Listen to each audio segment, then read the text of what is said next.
السلام علیکم ورحمۃ اللہ وبرکاتہ۔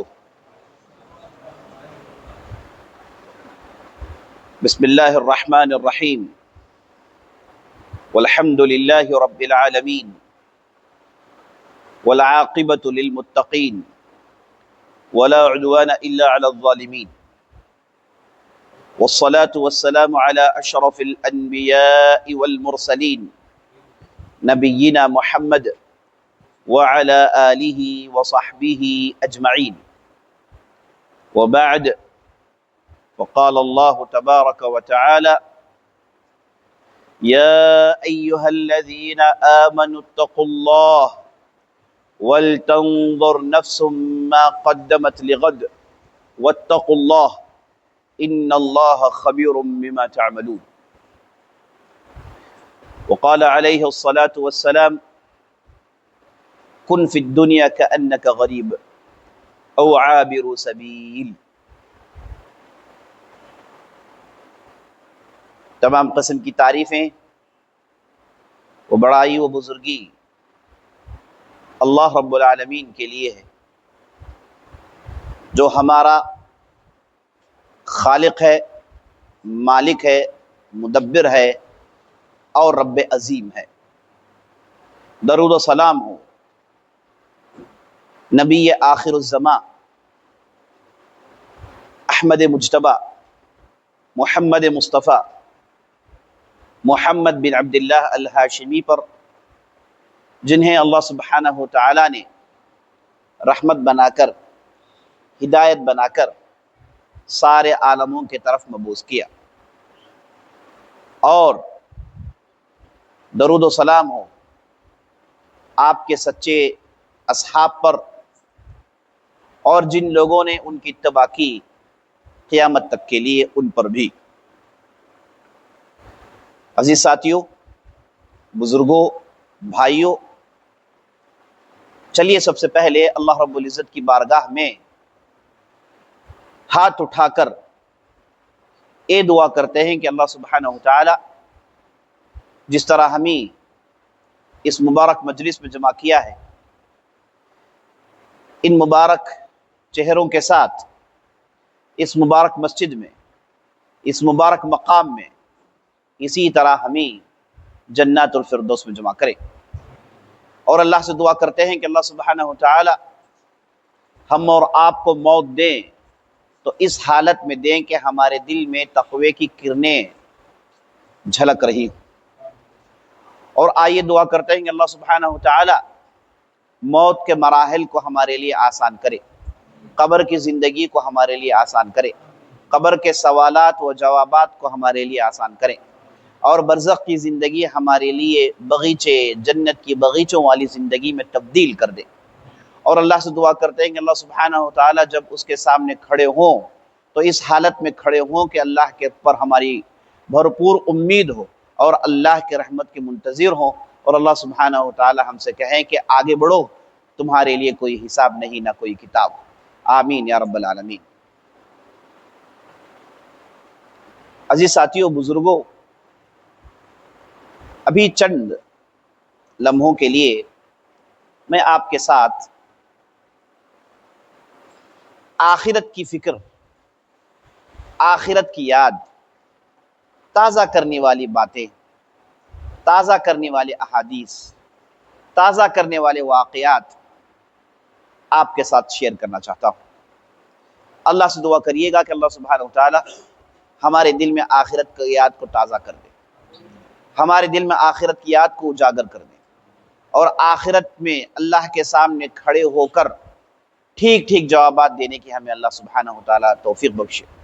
اور یہ دعا کریے گا کہ اللہ سبحانہ وتعالی ہمیں بغیر حساب کتاب کے آگے بڑھا دے، کیونکہ قیامت کے دن نبی صلی اللہ علیہ وسلم نے ارشاد فرمایا، جب بندہ مومن اللہ کی بارگاہ میں کھڑے ہوتا ہے اور اسے سوالات پوچھے جائیں، نماز کے تعلق سے پوچھا جائے، تو یاد رکھ لیجیے گا سوالات اگر ہونا شروع ہو جائیں تو اس کے لیے تو عذاب یقینی ہے۔ یہ دعا کریے گا کہ اللہ سبحانہ وتعالی بغیر حساب کتاب کے ہمارے معاملات کو آگے بڑھا دے۔ ایک مرتبہ نبی صلی اللہ علیہ وسلم نے اپنے اصحاب سے کہا، اکثروا من ذکر ہادم اللذات، اے لوگو ہمیشہ یاد کرتے رہو، ہمیشہ آپ کے دل و دماغ میں یہ یاد تازہ رہے کہ آپ کے مزوں کو اچانک بیکار کر دیا جائے گا۔ مزوں کو چھچورا بنانے والی چیز کو کثرت سے یاد کرو۔ صحابہ نے پوچھا یا رسول اللہ وہ کون سی چیز ہے جو مزوں کو چھچورا بنا دیتی ہے؟ تو نبی صلی اللہ علیہ وسلم نے کہا وہ ہے موت۔ آدمی اس کی لمبی خواہشات ہوتی ہیں، وہ دور دراز سوچتا ہے، دنیا میں رہنے کا ہمیشہ اسے ایک لت لگا ہوا رہتا ہے، لیکن اچانک سے اس کی زندگی ختم ہو جاتی ہے۔ نبی صلی اللہ علیہ وسلم نے اس حقیقت کو ایک مرتبہ چھڑا کر دکھایا۔ یہ آپ صلی اللہ علیہ وسلم کی تعلیم کا طریقہ ہے کہ آپ صلی اللہ علیہ وسلم کبھی بولتے تھے اور کبھی کر دکھاتے تھے اور کبھی چھڑا کر بھی دکھاتے تھے۔ تو ایک مرتبہ آپ صلی اللہ علیہ وسلم مجلس میں بیٹھے ہوئے تھے، سامنے ریت تھی، آپ صلی اللہ علیہ وسلم نے اس ریت میں ایک بکسا بنایا، ایک ڈبہ بنایا، اور اس ریت کے اس ڈبے کے بیچ میں سے ایک ایسی لکیر نکالی جو بہت دور ڈبی سے باہر نکل گئی۔ ایک ڈبہ چھڑایا، اس کے بیچ میں سے ایک ایسی لکیر نکالی جو اس ڈبے کے حدود سے باہر چلی گئی۔ صحابہ نے پوچھا یا رسول اللہ یہ کس قسم کی توضیح ہے، یہ کس چیز کو آپ سمجھانا چاہ رہے ہیں؟ تو نبی صلی اللہ علیہ وسلم نے کہا کہ یہ جو ڈبہ میں نے بنایا یہ تمہاری زندگی ہے، یہ تمہاری حیات ہے، اور یہ جو لکیر بیچ سے بالکل باہر کو نکل گئی ہے یہ انسان کے خواہشات ہیں۔ زندگی کے حدود یہیں سے ختم ہو گئے، لیکن اس کے خواہشات بہت دور تک جاتی ہیں۔ تو نبی صلی اللہ علیہ وسلم نے بتایا کہ اچانک زندگی ختم ہونے والی ہے، موت ایک کڑوی حقیقت ہے جسے ہم اور آپ کو جھیلنا ہے، کوئی اس سے بچتا نہیں ہے، سب کو موت کا مقابلہ کرنا ہے۔ نبی صلی اللہ علیہ وسلم نے آدم کے حرص کے تعلق سے کہا، بنو آدم کے حرص کے تعلق سے کہا، ان کے لالچ پن کے تعلق سے کہا کہ آدم کی اولاد تو یہ ہے کہ اگر انہیں ایک وادی بھر سونا مل جائے تو وہ کہے گا کہ اگر دوسری وادی اگر مجھے مل جائے تو کتنی اچھی بات ہوگی، اور جب اسے دوسری وادی بھر سونا مل جائے تو وہ کہے گا کہ اگر مجھے 3 وادی سونے کی مل جائے تو کتنا اچھا ہوگا۔ پھر نبی صلی اللہ علیہ وسلم نے کہا آدم کے پیٹ کو یہ خواہشات پوری نہیں کر سکتی، بلکہ اس کے پیٹ کو بھرنے والی مٹی ہے، جب وہ مٹی بھر جائے گی یہ خواہشات ختم ہو جائیں گے۔ تو عزیز ساتھیو، انسان کے خواہشات ختم ہونے والی نہیں ہیں، اس کی امنگیں ختم ہونے والی نہیں ہیں، اس سے پہلے اچانک اسے موت آنے والی ہے۔ تو اللہ سے دعا کریے گا کہ اللہ سبحانہ و تعالی اگر موت آئے تو ہمارے دل میں ایمان ہو۔ عزیز ساتھیو، ایک مرتبہ نبی صلی اللہ علیہ وسلم نے ارشاد فرمایا كنت نهيتكم عن زيارة القبور الا فزوروها فإنها تذكر الآخرة۔ کتنی پیاری حدیث ہے، دیکھیے نبی صلی اللہ علیہ وسلم نے کہا کہ اے لوگو میں نے تمہیں قبروں کی زیارت سے روکا تھا، کیونکہ جاہلیت کے لوگ قبروں کے پاس جاتے، ان قبروں والوں کے سامنے پوجا پاٹ کرتے، ان سے بہت ساری چیزوں کو مانگتے، یہ سمجھتے کہ یہ تمام چیزوں کا حل دینے والے ہیں، یہ مشکل کشا ہیں، یہ حاجت روا ہیں۔ یہ جاہلیت کا طریقہ تھا۔ افسوس یہ جاہلیت کا طریقہ جسے نبی صلی اللہ علیہ وسلم نے ختم کر دیا، ہمارے معاشرے میں ایسے طور طریقے آج بھی زندہ ہیں، آج بھی لوگ یہی کام کرتے ہیں، افسوس در افسوس۔ بہرحال نبی صلی اللہ علیہ وسلم نے کہا کہ میں نے تم لوگوں کو قبر کی زیارت سے روکا، لیکن اب معاملہ آپ لوگوں کو سمجھ میں آ گیا، باتیں دماغ میں بیٹھ گئی، حقیقت آپ نے جان لی، تو اب چلو قبروں کی زیارت کیا کرو۔ اور پھر سبب بتائی، ریزن بتایا، کہا کہ فَإِنَّهَا تُذَكِّرُ الْآخِرَةَ۔ قبر کی زیارت کا مقصد کیا ہے؟ یہ نہیں کہ صاحب قبر سے ہاتھ پھیلا کے بھیک مانگے، یہ نہیں کہ قبر میں آپ چادر چڑھائیں، یہ نہیں کہ قبر کے پاس آپ بتیاں لگائیں، یہ نہیں کہ آپ قبر صاحب قبر سے مانگنا شروع کر دیں، وہ تو برزخ کے عالم میں ہے، انہیں پتا بھی نہیں کہ آپ کیا کر رہے ہیں، ہے کہ نہیں؟ اس لیے نہیں، نبی صلی اللہ علیہ وسلم نے کہا کہ فَإِنَّهَا تُذَكِّرُ الْآخِرَةَ، یہ کام آپ اس لیے کریے گا کہ جب آپ قبر کے پاس پہنچیں گے تو آپ سناٹے والا اندھیرا دیکھیں گے، قبرستان ہوگا، یہاں پر بہت سارے قبر ہوں گے، کالی رات ہوگی، اور قبروں کو آپ دیکھیں گے تو مٹی کے ڈھانچے ہیں، مٹی کے بکسے ہیں، یہاں پر ظاہری طور پر کچھ ہوتا نہیں ہے۔ آدمی وہاں پر ٹھہرتا ہے اور سوچتا ہے کہ ایک دن مجھے بھی یہاں آنا ہے، ایک دن جیسے اس صاحب کو دفن کیا گیا ہے ویسے مجھے بھی ایک دن نعش میں اٹھا لائیں گے اور مجھے بھی کفنا کر لائیں گے، میرے بھی کپڑے اتار کر لائیں گے، اور اس نعش کو لائیں گے، اس کالی کھوٹی کیڑے مکوڑوں کے اس مقام میں مجھے دفن کر کر چلے جائیں گے۔ میری آخرت کا آغاز یہیں سے ہونے والا ہے، آخرت کی پہلی یہی سیڑھی ہے، اس کالی کھوٹی میں ہم سب کو جانا ہے۔ آدمی اسے دیکھتا ہے اور یاد کرتا ہے، اسے دیکھتا ہے روتا ہے، اسے دیکھ کر کہتا ہے کہ یہ آخری مقام ہے، اس سے پہلے مجھے تیاری کر لینی ہے۔ یہ قبر جو خاموش ہے، یہ قبر جو سناٹا ہے، لیکن یاد رکھ لیں اس کے اندر مصیبتیں ہیں۔ نبی صلی اللہ علیہ وسلم نے کہا یہ قبر انسان کے پھسلی کو دبوچتی ہے، پھسلیوں کو دباتی ہے، یہاں تک کہ نبی صلی اللہ علیہ وسلم نے کہا، ایسے اشارہ کیا، سیدھے ہاتھ کی انگلیاں الٹے ہاتھ کی انگلیوں میں ڈال کر کہا کہ سینے میں جو پھسلیاں ہیں سیدھے طرف اور الٹے طرف یہ آپس میں ایسے داخل ہو جاتی ہیں۔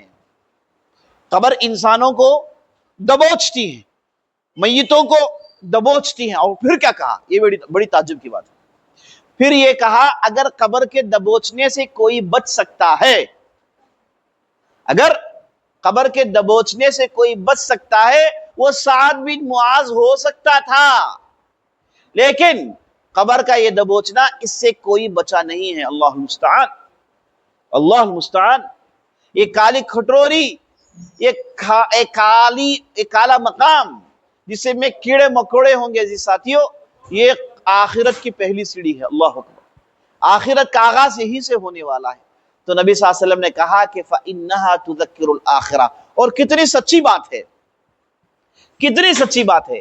آدمی وہاں پر ٹھہرتا ہے، تھوڑی دیر کے لیے اپنی زندگی کی طرف نظر ڈالتا ہے اور تھوڑی دیر کے لیے دیکھتا ہے کہ آگے میرے ساتھ کیا ہونے والا ہے، تو وہاں پر وہ ہل جاتا ہے، اس کے پتے پانی ہو جاتے ہیں، اس کا کلیجہ کانپنے لگتا ہے، کیونکہ یہاں آنا ہے۔ تو نبی صلی اللہ علیہ وسلم نے اس کیفیت کو پیدا کرنے کی آپ صلی اللہ علیہ وسلم نے کوشش کی کہ انسان جب آخرت کو یاد کرتا ہے زندگی کے اعمال درست ہو جاتے ہیں، اسے معلوم ہو جاتا ہے کہ دنیا دنیا دنیا جسے ہم لگا کر چلتے ہیں سینے سے، اس کے لیے ہم رشتوں کو کاٹتے ہیں، اس کے لیے دوستوں سے جھگڑتے ہیں، اس کے لیے ایک انسان کیا کچھ نہیں کرتا، کسی کا خون بھی کر دیتا ہے، کسی کے گھر پر ڈاکہ بھی ڈالتا ہے نا، کیا کچھ نہیں کرتا اس دنیا کے لالچ کی وجہ سے، اس دنیا کی گندگی کی وجہ سے کیا کچھ نہیں کرتا، لیکن یہ ساری دولت ساتھ تو آنے والی نہیں ہے، یہی کالی کھوٹی مقام ہے۔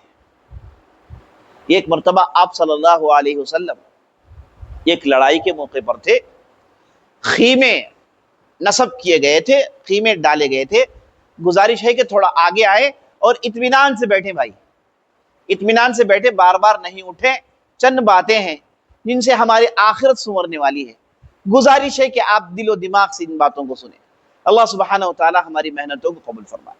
تو نبی صلی اللہ علیہ وسلم نے خیموں نصب کیا اور آپ صلی اللہ علیہ وسلم ایک خیمے میں بیٹھے ہوئے تھے۔ ایک صحابی جن کا نام عبداللہ بن مسعود ہے، وہ کہتے ہیں کہ میں خیمے میں سو گیا، رات کے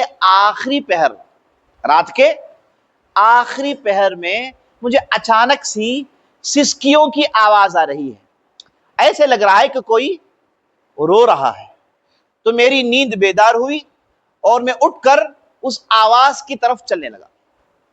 کہاں سے آواز آ رہی ہے؟ یہ رونے کی آواز کہاں سے آ رہی ہے؟ یہ دھاڑے مارنے کی آواز کہاں سے آ رہی ہے؟ یہ سن کے کہتے ہیں کہ میں چلنے لگا، اور میں چلتا گیا اور رات کے اس اندھیری میں یہ دیکھ رہا ہوں کہ نبی صلی اللہ علیہ وسلم کھڑے ہوئے ہیں اور ان کے ساتھ ان کے اصحاب کھڑے ہوئے ہیں، اور سامنے ایک گڈھا کھودا گیا ہے، یعنی قبر کھودی گئی ہے، اور اس قبر میں عثمان بن مظعون رضی اللہ عنہ، اللہ اکبر، کیسے صحابی کا نام زبان میں آ گیا؟ عثمان بن مظعون رضی اللہ عنہ، یہ وہ صحابی ہے جنہوں نے اسلام قبول کیا تو ان کا نمبر تھا 6 آدمی تھے جنہوں نے اسلام قبول کیا، بڑے نیک آدمی، نیک صفات، پسندیدہ صفات والے، اللہ اکبر۔ آپ صلی اللہ علیہ وسلم انہیں بہت چاہتے تھے، ان کا انتقال ہو گیا، انہیں کفنا کر آپ صلی اللہ علیہ وسلم انہیں دفن کر رہے تھے، اپنے ہاتھوں سے دفن کر رہے تھے۔ تو آپ صلی اللہ علیہ وسلم نے دفن کیا، آپ صلی اللہ علیہ وسلم کے آنکھوں میں آنسو جاری ہیں۔ پیارے نبی صلی اللہ علیہ وسلم ان موقعوں پر رویا کرتے تھے۔ ہم لوگوں کے دل اتنے گھٹ پتھر ہے کہ ہمیں رونا آتا نہیں عزیز ساتھی۔ اہل علم نے کہا جس کسی کو بھی آخرت کی یاد میں رونا نہ آئے، قبر کو دیکھ کر رونا نہ آئے، ان مقامات کو سوچ کر رونا نہ آئے، یہ آدمی کو اس لیے رونا چاہیے کہ اسے رونا نہیں آ رہا ہے۔ اس آدمی کو اس لیے رونا چاہیے کہ ان چیزوں کو سوچ کر مجھے رونا کیوں نہیں آ رہا ہے، یہ میرا دل کتنا پتھر کیوں بن گیا۔ اللہ اکبر۔ محمد رسول اللہ صلی اللہ علیہ وسلم ان مقامات پر رویا کرتے تھے، تو آپ صلی اللہ علیہ وسلم کے آنسوں کی چھڑی لگی ہوئی تھی، اور آپ صلی اللہ علیہ وسلم انہیں دفن کر رہے تھے، اور دفن کرنے کے بعد اپنے سر کو نیچے لٹکا کر بہت دیر تک رو رہے تھے۔ آپ صلی اللہ علیہ وسلم کے اس رونے کو دیکھ کر صحابہ کی پوری جماعت رونے لگی، سب دھاڑے مار مار کر رو رہے ہیں۔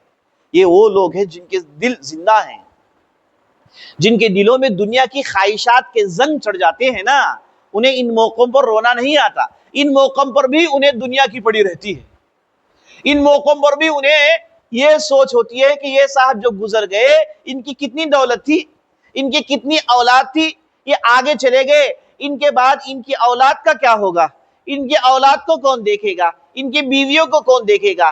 حقیقت میں انہیں یہ سوچنا چاہیے کہ یہ چلے گئے ہیں، آگے کے جو مقامات ہیں وہ یہ کیسے طے کر پائیں گے، یہ سوچنا چاہیے۔ آج ہم کسی کی موت پر پہنچتے ہیں تو عام طور پر موت کے گھر میں کیا سنتے ہیں؟ کوئی کہتا ہے کہ بھائی نوجوانی میں وفات پا گئے، ان کے 4 بچے ہیں، ان کے 5 بچے ہیں، ان کے ہاں بیویاں ہیں، ان کے ہاں فلاں فلاں ذمہ داری ہے، فلاں کی شادی ہونی ہے، پیسے نہیں چھوڑے، محتاج ہو جائیں گے، غریب ہو جائیں گے۔ ارے بھائی اللہ نے پیدا کیا، یہ اس کی ذمہ داری ہے۔ موت کس نے دی؟ اللہ ہی نے دی۔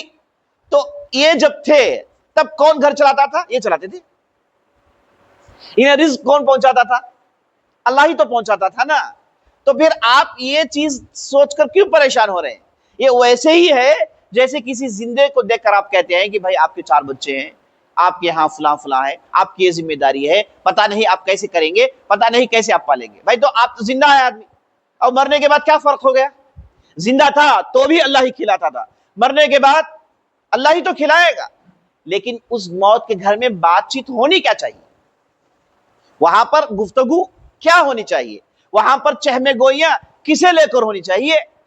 عزیز ساتھی، یہ ہونا چاہیے کہ بھائی یہ صاحب چلے گئے، ان کے اعمال نیک تھے، یہ کہیے کہ آگے آنے والے مراحل ان کے لیے آسان ہو جائیں۔ قبر میں سوال جوابات کی یہ کیا جواب دیں گے؟ اے اللہ ان کے ساتھ رہنا، اے اللہ ان کے قبر کو نور سے بھر دینا، اے اللہ قیامت کے دن جب اٹھیں تو اے اللہ ان کے ساتھ نرمی کا معاملہ کرنا۔ تو ان کے مراحل کو لے کر سوچے نا بھائی، یہی تو سوچنی چاہیے۔ اور ساتھ ساتھ یہ سوچیں کہ یہ جو ہوا یہ میرے ساتھ بھی ہو سکتا ہے، کسی کے بھی ساتھ ہو سکتا ہے۔ تو یہ ہونی چاہیے۔ افسوس ہمارے جو گھروں میں دنیا کی جو خواہشات جو لگ گئی ہیں، ہمارے دلوں میں جو زنگ چڑھ گیا ہے، وہ زنگ ہمیں ایسی باتیں کرنے پر مجبور کرتا ہے۔ تو یہاں نبی صلی اللہ علیہ وسلم دھاڑے مار کر رو رہے ہیں۔ آپ صلی اللہ علیہ وسلم سر اٹھاتے ہیں اور صحابہ کو دیکھ کر کہتے ہیں، اور بڑی پتے کی بات بتاتے ہیں، اگر ہم نے اس بات کو سمجھ لی، اس پر عمل کر لیا، عزیز ساتھیوں ہم کامیاب ہو گئے. یہ دنیا کا لگاؤ ختم ہو جائے گا. دنیا کو لے کر جو جھگڑے ہیں نا بھائی بھائی کے درمیان، بھائی بہن کے درمیان، گھر میں، یہ ختم ہو جائیں گے. یہ دنیا کو لے کر، یہ پیسوں کو لے کر جو مارداڑ ہو رہی ہے نا وہ ختم ہو جائیں گے. تو نبی صلی اللہ علیہ وسلم نے کہا لِمِثْلِ هَذَا فَلْيَعْمَلِ الْعَامِلُونَ لِمِثْلِ هَذَا فَلْيَتَنَافَسِ الْمُتَنَافِسُونَ. اس مقام کے لیے، اس موقع کے لیے آدمی کو عمل کرنا چاہیے، اس کی تیاری کرنی چاہیے. اگر کہیں مقابلہ اسے کرنا ہے، کسی کی دولت کو لے کے مقابلہ کرنا ہے کہ بھائی اس کے پاس ایک گھر ہے تو میرے پاس بھی گھر ہونا چاہیے، اس کے پاس گاڑی ہے میرے پاس بھی گاڑی ہونی چاہیے، اس کے بیوی کے پاس زیورات ہے میرے بیوی کے پاس بھی زیورات ہونے چاہیے. یہ دنیا کو لے کر جو مقابلہ کرتے ہیں نا، نبی صلی اللہ علیہ وسلم کہتے ہیں کہ نہیں وہ مقابلہ غلط. دنیا اللہ سبحانہ و تعالیٰ جسے چاہے دیتا ہے، جسے چاہے نہیں دیتا ہے. دنیا دیتا ہے تو آزمائش ہے، دولت دیتا ہے تو پریشانی ہے، دوسری چیزوں کو کھینچ لیتا ہے نا. یہ دعا کریے کہ اللہ سبحانہ و تعالیٰ آپ کو دین کی سمجھ دے، دین کے تعلق سے بیداری دے، آخرت کا ڈر دے، موت کا ڈر دل میں ڈالے. یہ سوچ کر دعا کرنا چاہیے، ورنہ یہ دنیا کے ریل پہ چلتے رہیں گے، یہ دنیا کے مقابلے چلتے رہیں گے. تو نبی صلی اللہ علیہ وسلم نے کہا لِمِثْلِ هَذَا فَلْيَتَنَافَسِ الْمُتَنَافِسُونَ. تم جو دنیا کو لے کر مقابلہ کرتے ہو، یاد رکھنا اگر مقابلہ کرنا ہے تو اس دن کے لیے مقابلہ کرنا، یہ مقام کے لیے مقابلہ کرنا، یہ موقع کے لیے مقابلہ کرنا. اگر یہ کر لو گے تو کامیاب ہو جاؤ گے. ایک مومن دوسرے مومن کو دیکھ کر نیکیوں میں مقابلہ کرتا ہے. وہ صاحب اتنی نماز پڑھتے ہیں تو میں بھی نماز پڑھوں گا، دکھاوے کے لیے نہیں، لوگوں کی تعریف کے لیے نہیں.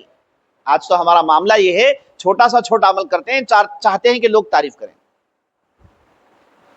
نیک آدمی بندے مومن وہ ہوتا ہے، عمل کرتا ہے چھپاتا ہے، عمل کرتا ہے چھپاتا ہے. کیونکہ اسے ڈر اس بات کا ہے کہ اگر یہ لوگوں کو معلوم ہو جائے، لوگ اگر تعریف کرے تو دنیا میں ہی اللہ نے بدلہ دے دیا، اب آخرت میں اللہ کے سامنے کھڑے ہوں گے، اس کا بدلہ نہیں ملے گا. یہ اسے ڈر ہوتا ہے، اس لیے وہ نیکی کرتا ہے چھپاتا ہے، نیکی کرتا ہے چھپاتا ہے. دکان نہیں ڈالتا، کسی کو کچھ دیا کسی کو نہیں معلوم سوا اللہ کے، کسی کو کوئی مدد کی کسی کو نہیں معلوم سوا اللہ کے.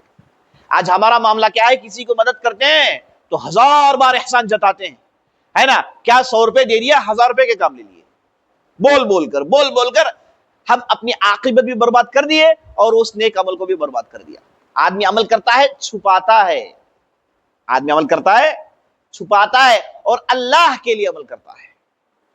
تو نبی صلی اللہ علیہ وسلم نے کہا لِمِثْلِ هَذَا فَلْيَتَنَافَسِ الْمُتَنَافِسُونَ. اس مقام کے لیے مقابلہ کریے، نیکیاں کمائیے، دکھاوے کے لیے نہیں، نیکیوں کو جمائیے، وہ نیکیاں اس مقام پر کام آتی ہیں. تو آپ صلی اللہ علیہ وسلم نے پوری زندگی میں ہمیشہ لوگوں کے دلوں میں آخرت کی یاد کو تازہ کیا ہے. بڑا تعجب ہوتا ہے، عین موقع ہوگا آپ صلی اللہ علیہ وسلم لوگوں کو آخرت یاد دلائیں گے، عین موقع ہوگا لوگوں کا ذہن کہیں اور ہوگا، آپ صلی اللہ علیہ وسلم کھینچ کے انہیں لائیں گے، کہیں گے کہ بھئی آخرت یاد رکھو. ایک اچھا پیارا واقعہ یاد آ رہا ہے. آپ صلی اللہ علیہ وسلم ایک مرتبہ مال غنیمت میں ڈھیر سارے پیسے اور ڈھیر سارے کپڑے آئے تو لوگوں میں آپ صلی اللہ علیہ وسلم تقسیم کرتے ہیں. آپ صلی اللہ علیہ وسلم سے بڑا سخی داتا دنیا میں گزرا نہیں ہے. آپ فلان علان کا کیا نام لیتے ہیں؟ سخاوت میں آپ صلی اللہ علیہ وسلم کا مقابلہ آج تک دنیا میں کسی نے نہیں کیا ہے. طائف کی لڑائی ہوئی، طائف کی لڑائی ہوئی، 50,000 سے زیادہ اونٹ ملے، کروڑہا سکے، پیسے، ڈھیر سارے پیسے. آپ صلی اللہ علیہ وسلم نے اس موقع پر سخاوت کا جو مظاہرہ کیا، اللہ اکبر، دنیا میں نہیں ملتی اس مثال. آپ صلی اللہ علیہ وسلم نے ان صحابہ کو بلایا جو ابھی اسلام قبول کیے ہیں. کسی کو 2000 اونٹ دیے، کسی کو 1000 اونٹ دیے، کسی کو 500 اونٹ دیے، یہاں تک کہ پورے مال غنیمت کو آپ صلی اللہ علیہ وسلم نے کس میں تقسیم کر دیا؟ یہی جو نوجوان اسلام قبول کیے ہیں، یہی جو نئے ہیں اسلام میں، سب کو مال دے دیا اور ڈھیر سارے پیسے سب کو دے دیے اور پورا تقسیم ہو گیا. تو آپ صلی اللہ علیہ وسلم نے چادر جھٹک کے اٹھ کے کھڑے ہو گئے. آپ صلی اللہ علیہ وسلم نے اپنے لیے کچھ نہیں اٹھایا, اپنے چہیتے صحابہ کو کچھ نہیں دیا, مہاجر کو نہیں دیا, انصار کو نہیں دیا, سب تقسیم کر دیا اور چلے گئے. سب کو تقسیم کر دیا. وہ چاہے تو 20% رکھ سکتے ہیں اپنے لیے. کتنے؟ وَلِلَّهِ وَلِرَسُولِهِ خُمُسَهُ. اللہ قرآن میں کہتا ہے کہ لوگ مال غنیمت کے بارے میں پوچھتے ہیں, جان رکھو اللہ اور اللہ کے رسول کے لیے 20% ہے, یہ رسول کا حق ہے. لیکن نبی صلی اللہ علیہ وسلم کا معاملہ دیکھیے, ایک 58-54 نہیں عزیز ساتھیوں, ایک کپڑے کا ٹکڑا نہیں, سب تقسیم کر دیا. آپ صلی اللہ علیہ وسلم سے بڑا سخی دادا کوئی نہیں گزرا, کیونکہ ان کے دل میں آخرت ان کے مد نظر ہے. جو کچھ بھی آپ دیں گے آخرت میں اس کا بدلہ ملنے والا ہے. آپ صلی اللہ علیہ وسلم کو یقین ہے. ہم لوگوں کا مسئلہ یہ ہے کہ ہمارے سینے میں یقین نہیں ہے عزیز ساتھیوں. باتیں سنتے ہیں لیکن دل کی گہرائی میں وہ یقین نہیں ہے. اگر ہمارے دل میں وہ یقین ہوتا تو یہ دنیا کے لگاؤ ہمارے نہیں ہوتے. یہ دنیا دنیا دنیا اس گندی دنیا کے پیچھے پڑ کے ہم اتنے گندے نہیں ہوتے. اللہ المستعان. یہ دنیا کا لگاؤ جس کے پاس نہیں ہوتا وہ یہ کام کرتا ہے. تو آپ صلی اللہ علیہ وسلم سخی داتا تھے اللہ کے راہ میں خرچ کرنے کے لیے. تو ایک مرتبہ مال غنیمت آیا, آپ صلی اللہ علیہ وسلم نے سب کو تقسیم کیا. ایک بہترین لباس یمن کے کپڑے سے بنا ہو, بہت ہی مشہور لباس, تو آپ صلی اللہ علیہ وسلم نے کسی کو دیا. تو صحابہ نے یہ خواہش کی, یار اللہ کے رسول یہ لباس بہت ہی عمدہ ہے, یہ لباس آپ اپنے لیے رکھ لیجئے. آپ صلی اللہ علیہ وسلم کی زندگی 2-3 کپڑوں میں چلتی تھی. ایک کپڑا پہنتے تو ایک کپڑا سوکھ رہا ہوتا. اتنی سادی زندگی تھی ہمارے اور آپ کے پیارے محمد رسول اللہ صلی اللہ علیہ وسلم کی, ہمارے اور آپ کے اسوہ, جن کے تعلق سے اللہ نے کہا اِنَّكَ لَعَلَىٰ خُلُقٍ عَظِيمٍ, آپ سے بہتر اخلاق والا کوئی نہیں. آپ کی اتباع کریے. اگر آپ لوگ کامیاب ہونا چاہتے ہیں ان کی اتباع کریے. یہ محمد رسول اللہ ہے, ان کے پاس 2 کپڑے ہیں بس. اللہ اکبر. یہ آپ صلی اللہ علیہ وسلم کی زندگی. اس بار صحابہ نے کہا کہ اللہ کے رسول آپ یہ کپڑا زیبتن کر لیجئے, یہ آپ کے لیے زیادہ اچھا رہے گا. تو آپ صلی اللہ علیہ وسلم نے قبول کیا. تو دوسرے دن جمعہ تھا, تو آپ صلی اللہ علیہ وسلم وہ لباس پہن کے جمعہ کا خطبہ دینے کے لیے آ گئے اور خطبہ دیا. اور صحابہ نبی صلی اللہ علیہ وسلم کے اس لباس اور آپ صلی اللہ علیہ وسلم کے چہرے کو دیکھ کر کہنے لگے کہ 14ویں کا چاند ہے, آسمان کا چاند زمین میں اتر آیا ہے. اتنی زبردست خوبصورتی, اتنی زبردست وسامت, اتنی زبردست جمال. تو سبوں نے تعریف کی. تو نبی صلی اللہ علیہ وسلم کی تعریف آپس میں کر رہے ہیں. آپ صلی اللہ علیہ وسلم نے خطبہ ختم کیا. ختم کرنے کے بعد نماز پڑھائی. جب چلنے لگے تو بڑے بڑے صحابہ آ کر کہنے لگے کہ یا رسول اللہ آپ پر یہ لباس بہت ہی زیادہ جچتا ہے, بہترین لباس ہے, فلاں ہے. بات تو اچھی تھی, بات تو سیدھی سیدھی بات تھی, لیکن دیکھی نہیں لوگوں کا ذہن کہیں اور جا رہا ہے. تو نبی صلی اللہ علیہ وسلم کے دماغ میں دیکھیے آخرت کی یاد کیسی ہے. تو لوگوں سے کہا کہ لوگوں تم اس لباس کی تعریف کر رہے ہو, اس کی خوبصورتی کے پیچھے پڑے ہوئے ہو. خدا کی قسم یاد رکھنا سعد بن معاذ کے جو رومال تھا, کچف تھا دنیا کا, وہ آخرت میں سعد بن معاذ کے کچف اس سے کئی درجے زیادہ خوبصورت ہوں گے. آخرت میں ان کے لیے اللہ سبحانہ و تعالی اس سے کئی درجے بہترین لباس دینے والا ہے. بات چیت لباس کی چل رہی تھی, لیکن آپ صلی اللہ علیہ وسلم نے سعد بن معاذ کو کھینچا اور آخرت کی یاد دلا دی. کہا کہ بھائی دنیا دنیا مت کہو نا, یہ باتیں ہمارے یہاں نہیں چلتی ہیں. آپ صلی اللہ علیہ وسلم آئے تھے لوگوں کو آخرت میں جتانے کے لیے, ہے کہ نہیں؟ یہی آپ صلی اللہ علیہ وسلم کا مشن تھا, اور آپ صلی اللہ علیہ وسلم ہمیشہ اپنے مشن کو دماغ میں ڈالے ہوئے ہیں. سبحان اللہ. ایک دوسرا واقعہ سنیے گا.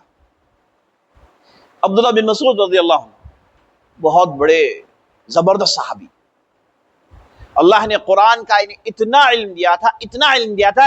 ان کے شاگرد تھے عبداللہ بن عباس, ان کے شاگرد تھے زید بن ثابت, جنہوں نے آگے چل کے اس مصحف کو تیار کیا جسے آج ہم پڑھتے ہیں, اور پورا ثواب انہیں جا رہا ہے کیونکہ انہوں نے تیار کیا. یہ عبداللہ بن مسعود کے شاگرد تھے, اور عبداللہ بن مسعود شروع میں انہوں نے اسلام قبول کیا. اور آپ صلی اللہ علیہ وسلم عام طور پر کہتے تھے کہ لوگو اگر تم قرآن پڑھنا چاہتے ہو جیسے قرآن نازل ہوا, تر و تازہ قرآن پڑھنا چاہتے ہو تو عبداللہ بن مسعود کی روایت میں پڑھنا. عبداللہ بن مسعود جیسا پڑھنا. تو آپ صلی اللہ علیہ وسلم لوگوں میں عبداللہ بن مسعود کی تعریف کرتے تھے رضی اللہ عنہ، بہت ہی زبردست. لیکن تعجب دیکھیے کہ ان کا قد سب سے چھوٹا تھا، قد ان کا بہت چھوٹا تھا، ہاتھ پیر ان کے چھوٹے تھے، چپٹے تھے، ہے کہ نہیں؟ اور بعض وقت صحابہ ان کے اس دبلے پن کو دیکھ کر، ان کے اس چھوٹے پن کو دیکھ کر ہنستے تھے.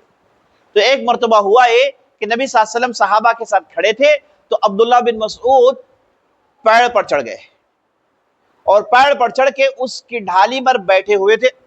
کچھ کام تھا، کسی چیز کو لانا تھا. تو نبی صلی اللہ علیہ وسلم صحابہ کے ساتھ دیکھ رہے تھے کہ وہ کچھ اتار رہے ہیں. تو صحابہ نے ان کے پیروں کو دیکھ کر ہنسا، کہا کہ کتنی چھوٹے چھوٹے پیر ہیں. تو نبی صلی اللہ علیہ وسلم دیکھیے موقع سیریس کا نہیں ہے، لیکن نبی صلی اللہ علیہ وسلم کے دماغ میں آخرت کی یاد دیکھیے. فوراً کہا خدا کی قسم یہ پیر چھوٹے ہیں، لیکن قیامت کے دن جب ترازو کھڑا کیا جائے گا، اعمال تولے جائیں گے، یہ پیر احد کے پہاڑ سے وزندار ہوں گے. یہ پیر احد کے پہاڑ سے وزندار ہوں گے. اللہ اکبر. نبی صلی اللہ علیہ وسلم اس موقع پر بھی آخرت کو یاد رکھے ہوئے ہیں، ہر آن ہر گھڑی. اللہ اکبر. ہر آن ہر گھڑی نبی صلی اللہ علیہ وسلم نے صحابہ کی یہی تربیت کی کہ بھائی آپ دنیا میں رہتے ہو لیکن جانا ہے آخرت کی طرف. قیامت کے دن آپ کو کھڑے ہونا ہے، اللہ کے سامنے کھڑے ہونا ہے. اس یاد کو اتنی مرتبہ دلایا کہ صحابہ ایسے بن کر نکلے کہ ساری دنیا میں انہوں نے اپنی حکومت قائم کی اور اپنی زندگی اسی طرز پر رکھی جو محمد رسول اللہ صلی اللہ علیہ وسلم نے بتایا تھا. آپ صلی اللہ علیہ وسلم نے ان باتوں کو دل و دماغ میں اتار دیا تھا، اس لیے صحابہ ایسے عمدہ، ایسے زبردست بنے، ساری دنیا میں اسلام کے پرچم کو لہرایا.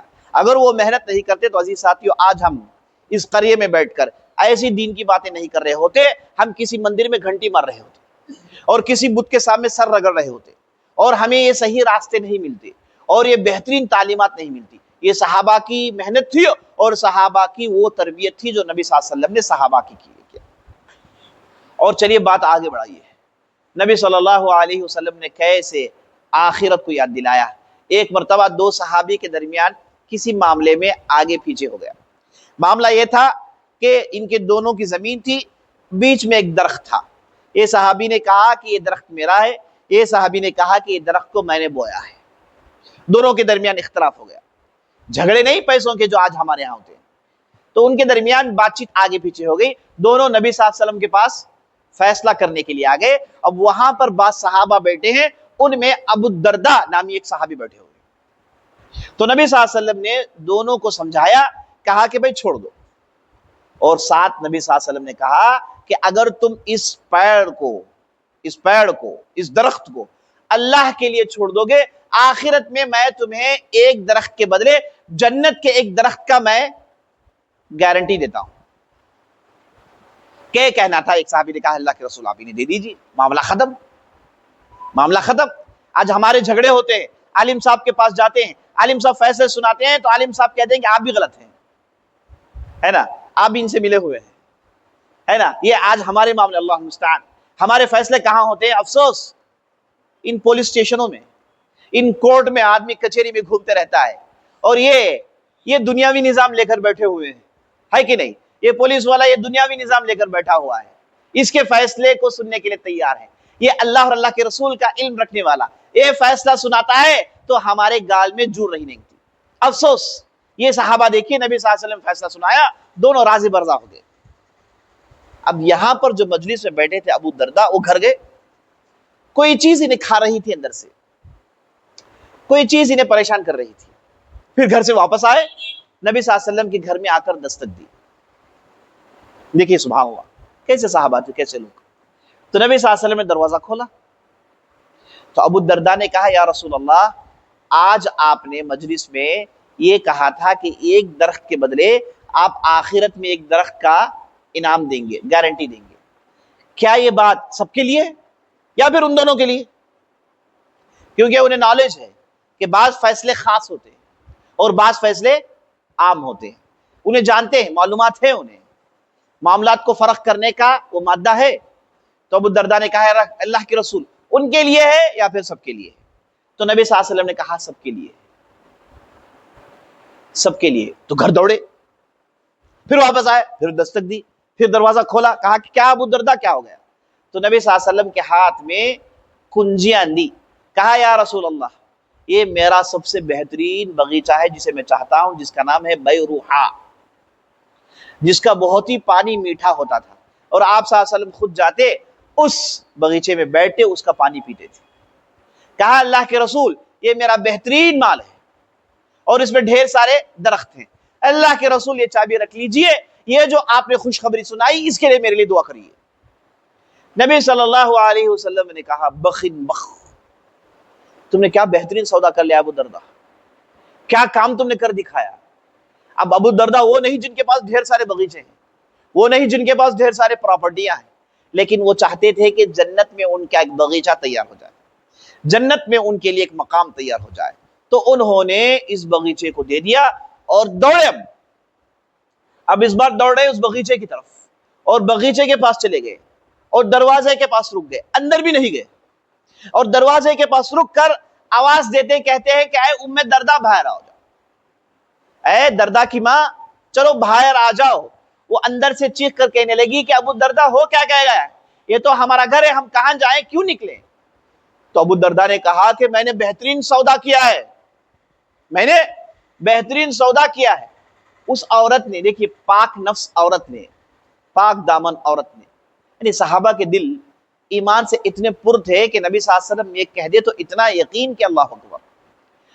وہ عورت نے اندر سے آواز دی، کہا کہ اے ابو الدرداء ہو کیا گیا ہے؟ تو ابو الدرداء نے کہا کہ میں نے بہترین سودا کیا۔ انہوں نے سمجھا کہ کہیں بیچ تو نہیں دیا، چیخ کر کہنے لگی کہ کیوں بیچ دیا، غصہ آیا انہیں۔ تو کہا کہ نہیں اللہ کی بندی، میں نے بیچا نہیں ہے، میں نے اسے اللہ کے رسول کے حوالے کر دیا ہے، میں نے اس کا صدقہ کر دیا ہے۔ اب ہم سوچیں گے کہ ابھی بگڑ جائے گی، پہلے تو بیچنے کی بات تھی نا۔ اب جب نبی صلی اللہ علیہ وسلم نے کہا کہ میں نے صدقہ کر دیا تو کہا بخن بخ، یہ عرب اس وقت کہتے ہیں جب خوش ہو جاتے ہیں، چیخ کر کہنے لگی بخن بخ، اے ابو الدرداء تم نے کتنا بہترین سودا کیا۔ شوہر تو شوہر، بیوی ان سے آگے، اللہ اکبر، سونے پر سہاگا۔ وہ اندر سے نکل آئی، کہی کہ آپ نے بہترین سودا کیا ہے، سب سامان کو لپیٹی اور اپنے شوہر کے ساتھ نکل گئی، اللہ اکبر۔ آخرت کی ایک بات، اس کا رزلٹ دیکھیے عزیز ساتھیو، اللہ اکبر۔ یہ آخرت کی یاد، یہ آخرت کی سوچ جس کے دل میں ہوتی وہ ان کاموں کو کر سکتی ہے۔ ایک مرتبہ ایک صحابی، لڑائی کے درمیان، احد کی لڑائی ہے، چاروں طرف تلواریں چل رہی ہیں اور لوگوں کے گردن گر رہے ہیں، اور اللہ کے رسول کے صحابہ یہاں پر داد شجاعت دے رہے ہیں، اپنی دلیری کے نمونے پیش کر رہے ہیں، اپنے سر کو اپنے ہتھیلی میں لے کر لڑ رہے ہیں، اللہ اکبر۔ ایسا خطرناک رزمگاہ، ایسا گرم ماحول، اس ماحول میں ایک صحابی نکل آتے ہیں جن کا نام تھا اسیرم۔ وہ آ کر کہتے ہیں کہ اللہ کے رسول میں لڑائی میں اب ایمان قبول کیا ہوں۔ آپ سوچیں گے کہ بھائی لڑائی میں لوگ لڑتے ہیں، اس کے دوران کیسے لوگ دل بدلتا ہے، سبحان اللہ۔ ہو سکا انہوں نے کوئی ایسی چیز دیکھی ہو جس سے یقین آ گیا ہو، جو جھٹلا رہے تھے وہ جھٹلانا ختم ہو گیا ہوتا ہے ایسے۔ اور وہ حدیث بھی یاد کر لیجئے گا جس میں نبی صلی اللہ علیہ وسلم نے کہا قیامت کے دن جب مہدی علیہ السلام آئیں گے تو ایک بہت بڑی لڑائی ہوگی جسے ملحمۃ الکبریٰ کہتے ہیں۔ اس لڑائی میں مسلمانوں کے 5 صف ہوں گے، اور اس لڑائی میں عیسائی بہت بڑی تعداد میں آئے ہوں گے، 12,000 پرچم ہوں گے، ہر پرچم تلے 12,000 ان کے لڑاکو ہوں گے، بہت بڑی تعداد میں آئیں گے، اور مسلمان اور عیسائیوں کے درمیان بھیانک لڑائی ہوگی۔ عین لڑائی میں، عین لڑائی، معرکہ جل رہا ہے، زمین جل رہی ہے، عین لڑائی میں مسلمانوں کے صفوں میں لوگ مرتد ہو جائیں گے، مسلمانوں کے صفوں میں لوگ مرتد ہونا شروع ہو جائیں گے، اسلام چھوڑ دیں گے۔ عزیز ساتھیوں، ایمان بہت بڑا خزانہ ہے، اسے پکڑ کر رکھیے۔ اس لیے اللہ نے کیا تعلیم دی؟ کہا کہ آپ ہر نماز میں سورہ فاتحہ پڑھو گے۔ سورہ فاتحہ میں آپ پڑھتے کیا ہیں؟ اہدنا الصراط المستقیم، اے اللہ سیدھے راستے میں رکھیے گا، اے اللہ سیدھے راستے میں رکھ دیجئے، اے اللہ سیدھے راستے میں چلائیے، سیدھا راستہ بتائیے، ہر روز پڑھتے ہیں، کیونکہ ایمان بہت بڑا خزانہ ہے، کبھی بھی ہاتھ سے جا سکتا ہے۔ لڑائی کے عین موقع پر یہ لوگ مرتد ہونا شروع ہو جائیں گے، اور اس کا نتیجہ کیا نکلے گا کہ 5 دن کی لڑائی ہوگی، 4 دن مسلمانوں کو پسپائی ہوگی، مسلمان 4 دن ہارتے رہیں گے، اور 5ویں دن سبحان اللہ 5ویں دن یہ ہوگا کہ ان کے صفوں میں، یعنی رومیوں کے صفوں میں، جنہیں حدیث میں بنو الاسفر کہا گیا، رومیوں کے صفوں میں لوگ اسلام قبول کرنا شروع کریں گے،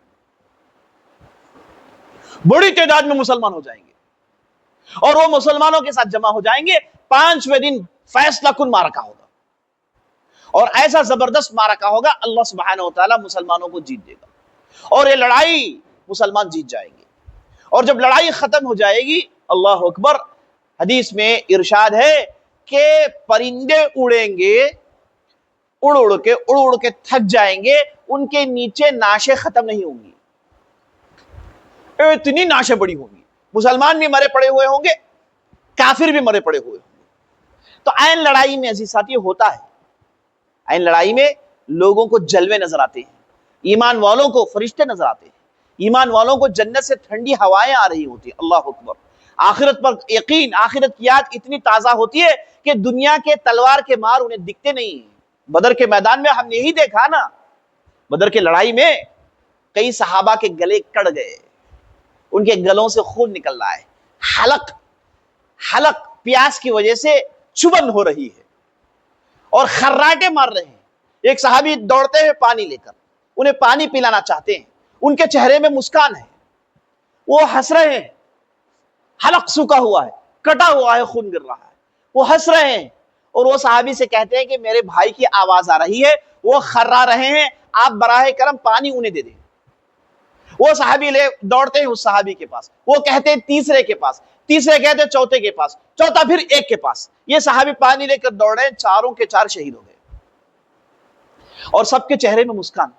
یہ ہم سیرت کی کتابوں میں پڑھتے آتے ہیں کہ لڑائی کے دوران تلوار گر گئی، کٹ گیا ہاتھ، چہرے میں اس مسکراہٹ ہے، کیوں؟ کیونکہ انہیں آخرت یاد ہے، آخرت کا یاد تازہ ہے، اور جنت کے مناظر دکھ رہے ہیں، اللہ اکبر۔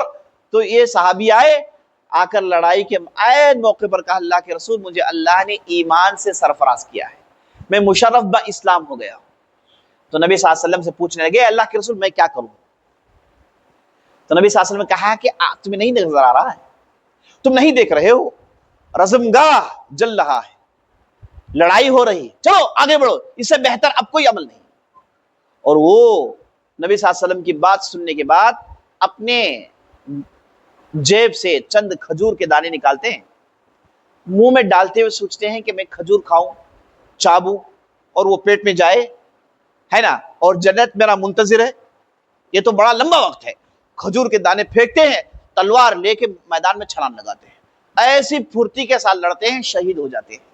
اور نبی صلی اللہ علیہ وسلم نے لڑائی کے بعد کہا کہ لوگوں، میں تمہیں ایک آدمی کی خبر پہنچاتا ہوں جنہوں نے اللہ کے لیے ایک سجدہ بھی نہیں کیا، ایک نماز نہیں پڑھی، ابھی اسلام قبول کیے، ہم نے کہا لڑو تو لڑے، اللہ نے انہیں جنت دے دی، اللہ نے انہیں جنت دے دی۔ تو آخرت کی یاد عزیز ساتھیوں صحابہ کے دلوں میں ایسی تازی تھی۔ میں آخر میں ایک حدیث سنا کے اپنی بات ختم کرتا ہوں۔ حدیث ترمذی کی روایت ہے، بڑے غور سے سنیے گا، بہت سارے معلومات ہیں اس حدیث کے اندر، زیادہ تشریح میں جانے کا موقع نہیں، میں سرسری معنی سنا دیتا ہوں۔ نبی صلی اللہ علیہ وسلم کہتے ہیں، من اراد الآخرہ جعل اللہ غناہ فی قلبہ وجمع له شملہ واتته الدنیا وہی راغمہ۔ نبی صلی اللہ علیہ وسلم کہتے ہیں، جس نے آخرت کی یاد کو تازہ رکھا، جو آخرت چاہتا ہے، جسے دنیا سے کوئی لگاؤ نہیں، وہ اپنی دولت کے ذریعے سے، اپنے ذہنی طاقتوں کے ذریعے سے، اپنی صلاحیت کے ذریعے سے، اپنے قابلیت کے ذریعے سے آخرت سنوارنا چاہتا ہے، آخرت اسے چاہیے۔ اگر کسی کی یہ کیفیت ہو گئی تو اس کے لیے 3 خوشخبریاں۔ پہلے کہا کہ اللہ سبحانہ و تعالی اس کے دل میں بے نیازی ڈال دیتا ہے۔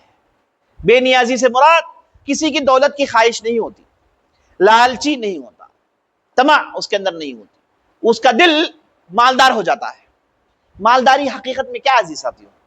نبی صلی اللہ علیہ وسلم حدیث میں ارشاد فرمایا، انما الغنى غنى النفس، اصل مالداری نفس کی مالداری ہے، کیا مطلب نفس کی مالداری؟ کوئی گاڑی میں جا رہا ہے، کوئی بنگلوں میں رہ رہا ہے، کوئی کسی کے پاس بیلنس زیادہ ہے، آپ کہتے ہیں کہ بھائی مجھے اس کی ضرورت نہیں، آپ اور ایک ہو گئے، آپ اور وہ ایک ہو گئے، ہے نا؟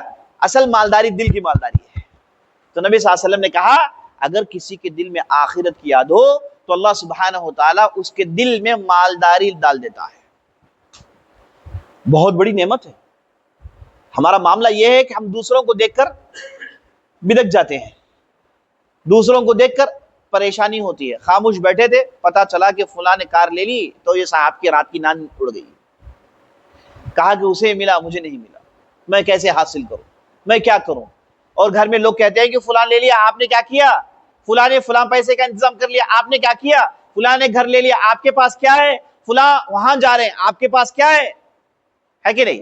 گھروں میں ہماری یہی تو باتیں ہوتی ہیں۔ اللہ المستعان، دنیا دنیا دنیا اسی میں ڈوبے ہوئے ہیں، ہے نا؟ ہے کہ نہیں؟ تو یہ صاحب نبی صلی اللہ علیہ وسلم کہتے ہیں جس کے دل میں مالداری ہوتی ہے اس کے اندر یہ چیز نہیں ہوتی، اس کا دل مالدار ہو جاتا ہے، اور سبحان اللہ اس کے پاس دولت کی کوئی اہمیت نہیں ہوتی، دولت کی کوئی اہمیت نہیں ہوتی۔ دوسرا نبی صلی اللہ علیہ وسلم نے کہا جمع اللہ شملہ، اللہ سبحانہ و تعالی اس کی سوچ کو اکٹھا کر دیتا ہے، یہ فوکسڈ ہو جاتا ہے، اس کی غفلت سے باہر نکل جاتا ہے، وہ ایک دم سیریس ہو جاتا ہے، سنجیدہ ہو جاتا ہے، اسے زندگی میں چلنے کا مقصد کا معنی معلوم ہو جاتا ہے نا؟ اسے معلوم ہو جاتا ہے کہ مجھے کیا کرنا ہے اور کیا نہیں کرنا ہے۔ یہ دنیا کی ریل پیل، یہ دنیا کے رانگ رنگنی اسے پریشان نہیں کرتے، وہ سیدھے چلتے رہتا ہے اپنے راستے میں۔ اللہ سے دعا کریے گا کہ اللہ سبحانہ و تعالی ہم اور آپ کے اندر یہ کیفیت پیدا کر دے۔ اللہ سبحانہ و تعالی دوسروں کے دیکھا دیکھی چلہ پھونکی اس کیفیت سے ہمیں باہر نکال دے۔ اور تیسرا نبی صلی اللہ علیہ وسلم نے کہا، یہ دیکھیے غور کریے، اتت الدنیا وہی راغمہ، دنیا اسے ڈھونڈ کر آتی ہے، ذلیل و خوار ہو کے آ کے اس کے قدموں میں گرتی ہے۔ یہ دنیا کا اصول ہے، آپ دنیا کو لات ماریے وہ آپ کو ڈھونڈ کر آتی ہے، وہ آپ کے پیچھے پڑی رہتی ہے، آپ اس کے پیچھے پڑیں گے وہ آپ کو ذلیل و خوار کرتی ہے، وہ آپ کے ہاتھ نہیں آتی، وہ آپ کو چکمہ دیتی رہتی ہے، دھوکہ دیتی رہتی ہے، اور انسان دھوکے میں پڑا رہتا ہے۔ اسی عالم میں دنیا کا وہ دور ختم ہو جاتا ہے۔ اگر آپ آخرت چاہیے دنیا آپ کو دوڑ کر آتی ہے، اگر آپ کو دنیا چاہیے آپ آخرت پر ایمان رکھیے، دین پر عمل کریے، دنیا خود بخود آئے گی، وہ دنیا تلاشتے ہوئے آئے گی۔ اتت الدنیا وہی راغمہ، کتنا اچھا لفظ ہے، دنیا آئے گی ذلیل و خوار ہو کر، ذلیل و خوار ہو کر دنیا اس کے پیروں میں آئے گی۔ اللہ اکبر، ایسے کتنی مثالیں ہم دیکھتے ہیں تاریخ میں، بڑے بڑے بادشاہوں نے نیک لوگوں کو خریدنے کے لیے کتنے پیسے دیے، انہوں نے ان پیسوں کو کیا کیا، اٹھا کے پھینکا، کہا کہ تیری دولت میرے نظروں میں اس کی کوئی حیثیت نہیں ہے، پیسوں سے خرید نہیں سکتے ہم۔ اللہ اکبر، کتنے ایسی مثالیں ملتی ہیں تاریخ کے، کتنے واقعات مجھے یاد آ رہے ہیں، لیکن میں بات اپنی آگے بڑھا رہا ہوں۔ تو تین فائدے، آخرت آپ کے مد نظر ہے، آپ کے دل و دماغ میں آخرت کی یاد تازہ ہے، آپ کے رگ و ریشے میں آخرت کا تذکرہ ہے، تو آپ کو یہ تین چیزیں مل جاتی ہیں۔ پہلی چیز کیا ہے؟ پہلی چیز آپ کے دل میں مالداری ہوتی ہے، آپ بے نیاز ہوتے ہیں، کسی کی دولت آپ کو پریشان نہیں کرتی، آپ امن و امان میں ہوتے، اطمینان میں ہوتے ہیں، اور آپ کے اندر اللہ سبحانہ و تعالیٰ سیریسنس پیدا کر دیتا ہے، غفلت سے دور ہو جاتے ہیں۔ مصیبت لوگوں کی غفلت ہے، مجلس میں آئے، دین کی باتیں سنی، تھوڑی دیر کے لیے سیریس ہو گئے، گھر گئے، گھر کی باتوں میں لگے، غفلت میں پڑ گئے، وہ جو چارج چڑھا ہوا تھا گر گیا، ہے کہ نہیں؟ غفلت میں پڑ جاتے ہیں، سبحان اللہ۔ حالانکہ ہمارے دین میں دیکھیے روزانہ 5 وقت کی نماز ہے، اور جمعے کا خطبہ آپ کو سننا ہی سننا ہے، یہ تمام چیزیں آپ کو غفلت سے بچاتی ہیں۔ یہ اس لیے رکھا گیا کہ آپ غفلت میں نہ آئیں، آپ دنیا کے ہو کر نہ رہ جائیں۔ آپ کو دنیا ملے گی، لیکن یہ سوچئے کہ دنیا کے ذریعے سے آپ اپنی آخرت کیسے بنائیں گے۔ اس کے بعد دیکھیں نبی صلی اللہ علیہ وسلم نے کہا من اراد الدنیا، جس کسی نے دنیا کے پیچھے چلنا پسند کیا، دنیا کو اپنے دل میں جگہ دے دیا، دنیا کی خواہش میں ڈوب گئے، دنیا کے لیے ان کا جھگڑا ہے، دنیا کے لیے ان کا سب کچھ ہے، گویا کہ ایک ATM مشین بن گئے، تو ان کے لیے سنیے نبی صلی اللہ علیہ وسلم کہتے ہیں جعل اللہ فقرہ بین عینیہ، اللہ سبحانہ وتعالی دونوں آنکھوں کے درمیان فقر و فاقہ لکھ دیتا ہے. دونوں آنکھوں کے درمیان فقر و فاقہ کا مراد کیا ہے؟ سے مراد یہ ہے کہ یہ آدمی کو ہمیشہ ڈر ہوتا ہے کہ کہیں میں فقیر نہ ہو جاؤں. پیسے ہیں، مالدار ہے، خرچ کرے گا تو دل میں ڈر ہوگا کہ کہیں دولت کم نہ ہو جائے، میں دے دوں گا تو غریب ہو جاؤں گا، میں فلاں کو کر دوں گا تو غریب ہو جاؤں گا. غریب ہونے کا ڈر، لگزوریس لائف ہاتھ سے چلی جائے گی، ہے نا. یہ دنیا کا اٹھ پٹان زندگی، یہ خواہشات، یہ آسائشیں، یہ ہاتھ سے چلی جائے گی. یہ رنگین دنیا چلی جائے گی، یہ جو میں رہتا ہوں چلی جائے گی. یہ ڈر ہوتا ہے اس کے اندر، ہمیشہ اس کے دل میں ڈر ہوتا ہے. دنیا پسند کرنے والا اللہ سبحانہ وتعالی اسے ایسے ہی کر دیتا ہے. ایک نمبر 2، شتت اللہ شملہ، ہے نا. یہ ایسے غفلت میں پڑتا ہے، اس کا فوکس چلے جاتا ہے. یہ ہر وادی میں چرنا چاہتا ہے، ہر کھیت میں منڈی ڈالنا چاہتا ہے، ہر ہنڈی میں منڈی ڈالنا چاہتا ہے.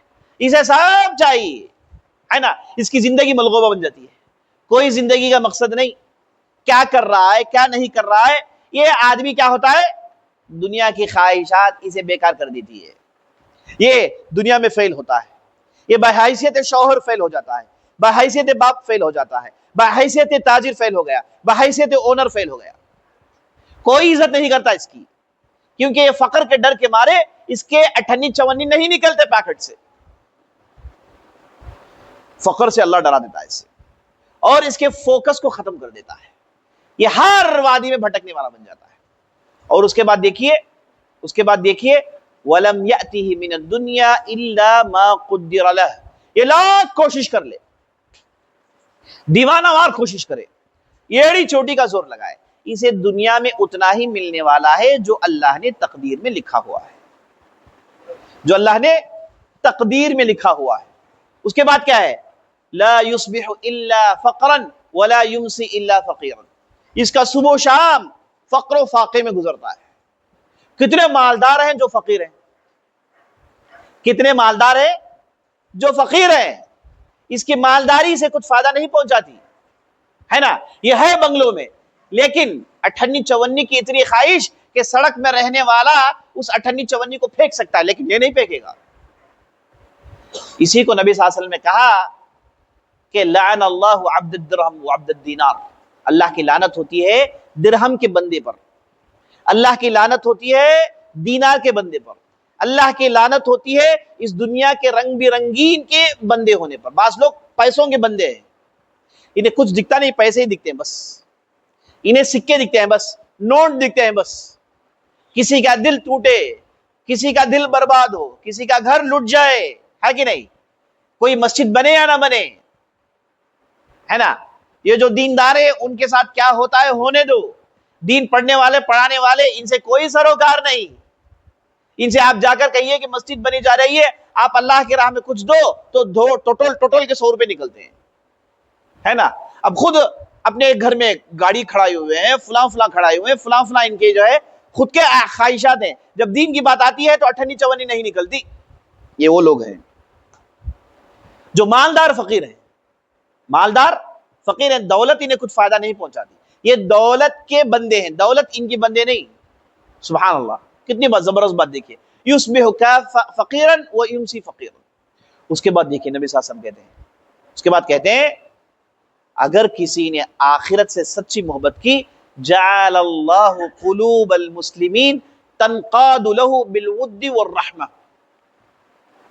جو آدمی آخرت کو ختم کر کے، دنیا کو ختم کر کے آخرت سے لو لگا لیتا ہے، تو ایک فائدہ سنیے، مسلمانوں کے دلوں کو اللہ سبحانہ وتعالی مولڈ کر کے یہ آدمی کی محبت ان کے دلوں میں ڈال دیتا ہے، اور وہ آدمی جیسے کیسے خیر کی بات سننے آتی ہے دوڑنے لگتا ہے.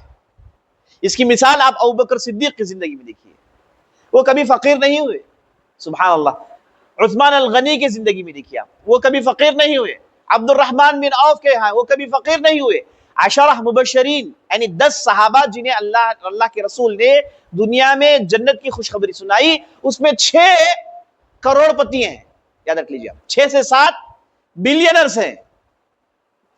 ان کا اللہ کے راہ میں خرچ کرنا کبھی فقیر نہیں بنایا۔ ابوبکر صدیق کب سے خرچ کر رہے ہیں؟ مکے کی گھاٹی جب اسلام کا نعرہ بلند ہوا تب سے انہوں نے شروع کیا، پوری زندگی دیا، کھول کھول کر دیا۔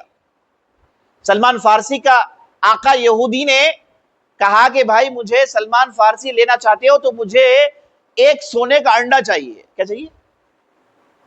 1 سونے کا انڈا چاہیے، اور 300 یہ چھوٹے چھوٹے درخت ہیں نا جسے بوتے ہیں، کھجور کے چاہیے۔ تو معاملہ ابوبکر صدیق پیسہ آیا، ابوبکر صدیق نے ایسے پھینکا جیسے ہم اور آپ مرغی کا انڈا پھینکتے ہیں، کہا کہ لے جاؤ لے جاؤ، بس سلمان فارسی کو دے دو۔ یہ وہ آدمی ہے جس کی محبت لوگوں کے دلوں میں ہوتی ہے، جو خیر دیکھے۔ تو ابوبکر صدیق جو ہے وہ دبلے پتلے آدمی تھے، ان کی کمر میں ان کا ازار ٹکتا نہیں تھا۔ ایسے معاملے آئے تو ازار لے کے دوڑتے ہیں، ازار اٹھا کے دوڑتے ہیں، کہتے ہیں کہ بھائی کہاں خرچ کرنا ہے بتاؤ۔ اللہ اکبر۔ عثمان بن غنی عفان الغنی نے اللہ اکبر دیا، اتنا دیا اتنا دیا اتنا دیا۔ ایک مرتبہ یہودی کے پاس ایک کنواں تھا، پانی کی قحط سالی پڑی ہوئی تھی، لوگ گئے یہودی سے کہا، ایک یہودی جو تھا وہ 1 گلاس پیسوں میں بیچتا تھا، 1 گلاس اتنی، 1 بالٹی اتنی قیمت۔ مسلمان گئے، پیسے دے دے کے تھک گئے۔ نبی صلی اللہ علیہ وسلم نے ایک مرتبہ کہا کہ کون ہے جو ہمیں اس یہودی کے گندگی سے بچائے گا؟ عثمان بن عفان کھڑے کے میں گئے یہودی کے پاس، پوچھا کہ کنواں کتنا ہے؟ اس نے ڈیجیٹل نمبر بتائے، اس نے ڈیجیٹل نمبر بتایا، بڑا رقم بتایا، یہ چاہیے۔ عثمان بن عفان نے کہا کہ ڈن، ڈیل ڈن، اور پیسے چہرے میں پھینکے اور کنواں خریدا۔ یہ نہیں کہا کہ بھائی تمہیں یہاں پر ڈسکاؤنٹ ریٹ میں ملے گا، بالٹی آپ 1 درہم دیتے تھے، میرے یہاں 50% ڈسکاؤنٹ، کمانے کا موقع نہیں ہے۔